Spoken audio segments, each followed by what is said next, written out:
Falamma aslama wa tallahu lil jabin, setelah keduanya berserah menjunjung perintah Allah itu, dan Nabi Ibrahim merebahkan anaknya dengan meletakkan iringan mukanya atas tumpuk tanah.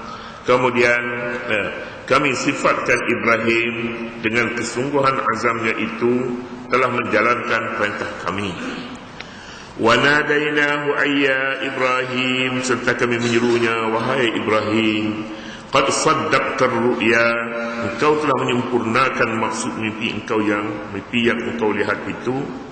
Inna kadzalika najzil muhsinin, demikianlah sebenarnya kami membalas orang-orang yang berusaha mengerjakan kebaikan. Nabi Ibrahim AS dalam ujian ini telah menghadapi satu keadaan yang sangat sulit. Ujian yang dihadapi beliau sangatlah besar. Sangatlah besar. Kerana Nabi Ibrahim AS, kita nyatakan semalam, orang yang pilihan Allah SWT yang juga besar. Orang yang ukurannya begitu besar, ujiannya juga besar sepadan dengan ukurannya sendiri. Menyembelih anak bukan suatu perkara yang boleh dipikir dengan akal sama sekali. Perintah tidak ada sedikit pun tidak ada sedikit pun kesesuaian ataupun mantik, logik, akal sama sekali tidak boleh menerima. Apapun itulah dia keadaan yang dihadapi oleh Nabi Ibrahim alaihissalam. Jalan yang paling mudah dan paling ringan baginya, dan seharusnya jalan ini dipilih, iaitulah menyerah diri kepada Allah Subhanahu wa taala dan sedia menerima perintah dan arahan Allah. Menyerah kepada Allah Subhanahu wa taala yang Maha mengetahui, Maha pengasih, Maha penyayang, Arhamur Rahimi, Maha kaya, Maha terpuji, adalah sebaik-baik jalan bagi Nabi Allah Ibrahim alaihissalam. Malah tidak ada jalan yang lain selain daripada terima dan patuh pada perintah Allah Subhanahu wa taala. Allah Subhanahu wa taala dengan sifat-sifat kesempurnaannya, Maha Latif, Maha lemah lembut, Maha pengasih dan Maha penyayang, Maha kuasa dan Maha mengetahui, tidak akan mensia-siakan kepatuhan Nabi Allah Ibrahim alaihissalam. Keadaan ini samalah dengan keadaan seorang penyair pernah menyebutkan, humul ahibbatu wa in jaru wa in adalu falaysa li minhum mu'addalun wa in adalu wallahi wa in fattatu kabidi baqin ala hubbihim radin bima fa'alu. Maknanya mereka itu keluarga yang saya kasihi. Biar apapun keadaan mereka zalim, mereka adil, mereka keluarga saya. Demi Allah, sekalipun mereka menghancurkan hati saya, tetapi saya tetap cintakan mereka, biar apapun, biar siapapun mereka. Artinya tiada pilihan lain. Allah Subhanahu wa taala itulah yang sangat dikasihi olehnya, sekalipun perintah itu sangat pahit untuk diterima. Inilah dia iman para sahabat. Kalau kita lihat di kalangan umat Nabi Muhammad sallallahu alaihi wasallam, pilihan ini adalah pilihan iman. Pilihan ini adalah pilihan kecintaan, orang yang cintakan Allah Subhanahu wa taala. Oleh demikian, kita merasakan tidak mustahil jika kita dapati kalangan sahabat ada yang merasakan malu untuk memohon kepada Allah Subhanahu wa taala supaya penyakit yang ditanggung olehnya dihindarkan, disembuhkan. Salah seorang dari kalangan sahabat kehilangan penglihatan mata. Dia adalah seorang mustajabud da'wah. Doanya mustajab oleh Allah Subhanahu wa taala. Orang bertanya, mengapa engkau tidak mohon kepada Allah supaya disembuhkan penyakit ini? Dia menjawab dengan mudah saja, wallahi akhjal huwa ikhtarali. Aku malu untuk memohon kepadanya, sebab itulah pilihan dia kepadaku. Jika Allah memilih untuk aku jadi begini, mengapa aku nak pindah, nak pilih sesuatu yang lain yang tidak dipilih Allah Subhanahu wa ta'ala. Cukup tinggi maqam, cukup tinggi kepahamannya dan kecintaannya kepada Allah Subhanahu wa ta'ala. Orang yang cintakan Allah Subhanahu wa ta'ala seperti Nabi Ibrahim, reda menerima segala perintahnya. Itulah dia sebabnya Nabi Ibrahim AS menyerah untuk melaksanakan segala cita-cita, segala perintah Allah Subhanahu wa ta'ala kepadanya. Nabi Allah Ibrahim memilih sesuatu yang sangat sulit untuk dipilihnya. Mungkin jika kebanyakan dari kita berada pada tahap itu, pada tahap perintah menyembelih anak, jika diberi pilih sama ada saya menyembelihnya ataupun saya disembelih, boleh jadi lebih ringan baginya memilih untuk menyatakan biar saya disembelih, bukan saya yang menyembelihnya. Nabi Allah Ibrahim AS sampai saat untuk menyembelih anaknya, beliau merebahkan anaknya, kemudian meletakkan pipinya ke bumi, mengalihnya kepada pandangannya kepada arah yang lain, kerana mungkin Nabi Ibrahim tidak dapat meletakkan pisau di lehernya kerana mata bertentang mata.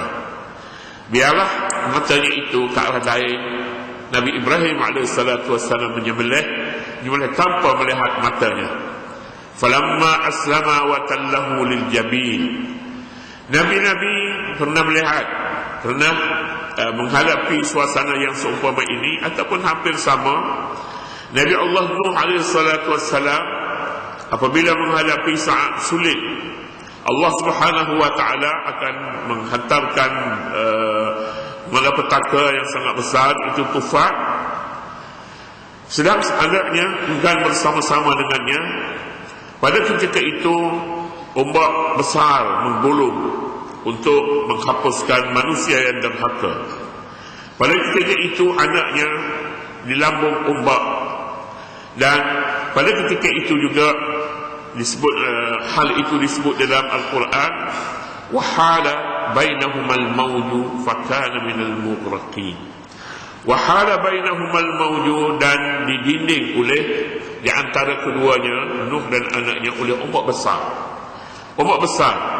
Jadi Nabi Nuh AS rahmat terakhir bersama dengan anaknya, dia tidak melihat anaknya akan dilindungi ombak besar, al-mawju. Itu adalah satu rahmat, meringankan sedikit perasaan Nabi Nuh AS melihat anaknya mati lemas dan dalam banjir besar. Nabi Allah Ibrahim AS dalam keadaan ini dinyatakan, falamma aslama wa tallahu lil jabin wa nadainahu an ya Ibrahim qad saddaqta ar-ru'ya inna kadzalika najzil muhsinin. Pilihannya adalah pilihan apa yang dipilih oleh Allah Subhanahu wa ta'ala. Inilah iman yang sebenar. Kadang-kadang kita menghadapi suatu keadaan, sama ada harap yang dimurkai Allah, ataupun kita memilih yang halal tapi kita berada dalam keadaan yang sukar. Pilihan. Mungkin benar suatu kisah pernah diceritakan, ada orang tidak ingin membeli rumah sebab tidak ada jalan halal baginya. Dia menolak amalan riba. Dia menolak, maka dia tidak dapat memiliki sebuah rumah untuk kediaman keluarganya. Lalu diberi kepadanya oleh seorang yang tidak diketahui dari mananya datang, sebanyak mana harga rumah yang harus dibeli, yang nak dibeli olehnya. Diberi. Dia kata, gunakanlah wang ini sementara kau boleh bayar. Kau bayarlah. Saya tidak merasakan kisah ini sebagai kisah yang diada-adakan, tapi satu kisah benar. Allah Subhanahu wa ta'ala akan menggantikan kepada orang yang betul-betul mahukan perintah mau mematuhi perintah Allah Subhanahu wa taala, masih ada jalan keluar yang tidak diketahui orang, tapi hanya diketahui oleh Allah Subhanahu wa taala yang mentakdirkan kepadanya seorang yang mampu menolong dan menolongnya dengan penuh ikhlas. Katanya di sini, qad saddaqtar ru'ya inna kadzalika najzil muhsinin. Qad saddaqtar ru'ya, engkau telah menyempurnakan maksud mimpi yang engkau lihat itu, engkau telah menyempurnakan. Kita sebut semalam Nabi perintah Allah Subhanahu wa taala menerusi mimpi adalah satu perintah yang sama dengan di luar mimpi. Sama. Mimpi Nabi-Nabi adalah mimpi yang betul, mimpi benar. Oleh demikian perintah di dalam mimpi sama dengan di luar mimpi. Qad saddaqtar ru'ya, pengiktirafan yang diberi Allah Subhanahu wa taala setelah anaknya telah disembelih dan telah disempurnakan pada masa yang sama turun wahyu, engkau wahai Ibrahim telah menjalani perintah yang kamu dapati di dalam mimpi itu. Pengiktirafan ini adalah pengiktirafan yang besar kepada Nabi Allah Ibrahim alaihissalam yang tidak diduga sebelumnya. Qad saddaqtar ru'ya inna kadzalika najzil muhsinin. Begitulah kami telah membalas kepada orang yang berlaku ihsan. Ini adalah satu sunnah Allah Subhanahu wa taala. Sunnah ini ialah Allah tetap membalas kepada orang yang berlaku ihsan. Sesiapa jua yang berlaku ihsan, maka Allah akan membalas ihsan juga terhadapnya. Ini peraturan ini adalah peraturan yang tetap, peraturan yang merupakan peraturan alam yang tidak pernah mungkin daripadanya. Hal jazaa'ul ihsan illa al-ihsan. Bukankah balasan kepada orang yang berlaku ihsan itu ihsan juga? Nabi Ibrahim telah melakukan suatu ihsan terhadap perintah Allah. Dia tidak menderhakakan kepada anaknya. Tidak. Dia bersabar untuk menjalani perintah itu. Dan perintah itu Allah Subhanahu wa taala menyatakan, inilah dia sunnah kami, seolah-olahnya begitu, kami balas kepada orang yang berlaku ihsan. Bagaimana dibalasnya kepada orang yang berlaku ihsan?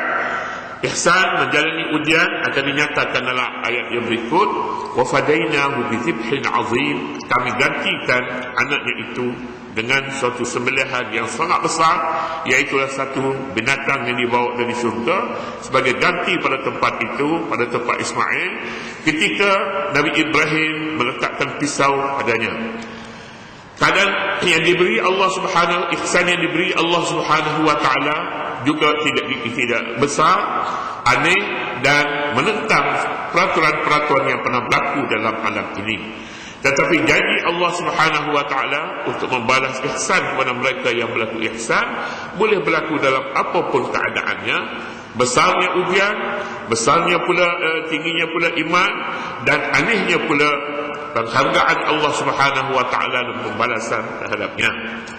Kemudian ayat menyatakan, inna hadza lahuwal bala'ul mubin. Sesungguhnya perintah ini satu ujian yang sangat nyata.